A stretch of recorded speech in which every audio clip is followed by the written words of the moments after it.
Hey guys, Dave from Nerdarchy, for nerds by nerds, hanging out with Ted, Today we're talking character investment versus game investment.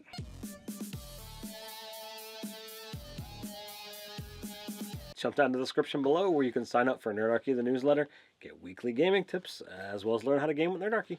All right, this video has been inspired by Justin. He sent us an email at nerdarchy@gmail.com with a GM911 suggestion video. So we just turned it into a video topic.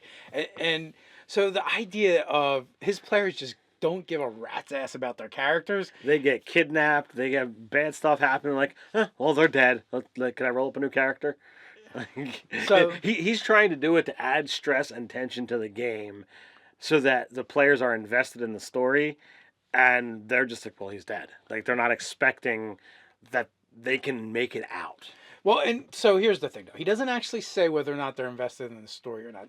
They're just not invested in the characters. My apologies, and that's what actually led to the discussion of where this video came from. Yes, and and the idea is, can you be invested in the game without being invested in the character? And I would say yes, you can. Like it's like playing a video game. You don't actually really care what happens to the character in the game. It's not you. You get mad when you can't beat that boss villain, but you're not mad because your character's getting beat up. You're just mad because you can't get past him. You can't win. You can't get past. So it comes across as kind of a video game mentality, like the way they're playing their D&D. Like, oh, well, that character died. Make a new one. Or South Park, Kenny just died. You bastards! If you happen to be like really old like me and you remember the old HBO series Dinosaurs, you'd be like, you need another Timmy. But so clearly, like these so here we have players where they're definitely doing this very like OSR kind of mentality, I think, or this old school gamer mentality, or it could be new school with video games where they're just like they just accept that the characters in the game die. I have, like I have attachment to every single character that I make, and I've literally made characters with full backstories that have never seen a session, and it's like, oh, I'd love to play this, and I enjoy making characters, and every so often, whenever something new comes out, I might, let's fiddle with this and make this character and come up with this story, and then he may or may not never get play. But when a character dies, it's like, oh, this sucks, But like, I don't think about it like, when the character dies, I don't get excited like, well, I get to bring in this other one. It's like, but I still cared about that one. So it's It could be either, man. I can definitely see it. And when you played in the old days, characters died and you just made a new one. You have to play a new one. You're playing in a video game. You don't really get sad that your character dies. You don't get sad that you're about the deaths or the things that are happening to your little Cuddy. mm-hmm. You might get frustrated because you can't move on to the next stage or you can't beat this particular boss and you're stuck there. But you don't feel anything towards the character. Right. So in some regards, it's kind of healthy. It's not bad as long as they're playing. And they're role playing when they're in the game. If you're playing that kind of game, Right. If they're invested in the story that's going on, I don't see it as a problem that has to be fixed necessarily. If the players keep showing up and they're telling you that they're having a good time, it doesn't matter whether they're caring about the character's life as opposed to I'll just make a new character. Like it's.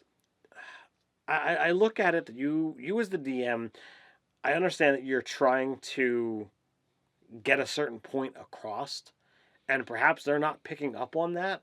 So it might be that they don't have an idea that that character's life could still come back, that they could still play that character. They just be like, well, rather than get sad and frustrated and upset over it, I'll just roll up a new guy. I can tell you what, those characters probably save a lot of gold. At least the ones that survive, anyway.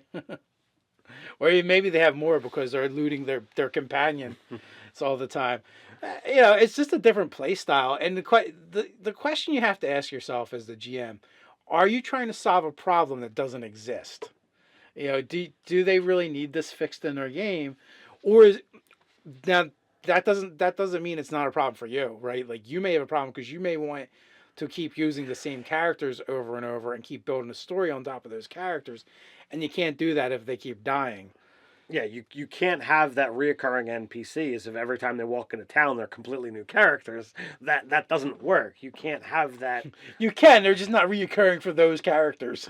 Well, right, but if you're trying to build this projected relationship, then if every time that the player meets them is a different character, then it's not a building, budding relationship that will blossom into something. So to me, it sounds like these players have investment in the game, but maybe not the characters, which is fine. But maybe as a DM, you're not doing things to make them care about the characters either. All it is fighting monsters and getting treasure, maybe there's not enough. Maybe you're not building personal ties and connections to this character, to your world, that the player can experience through them. Now, almost every single one of our GM 911s has the staple of, well, have you talked to the players? So honestly, have a conversation. Oh, this player got kidnapped. Well, the player, their character was kidnapped. They assume, well, he's just dead.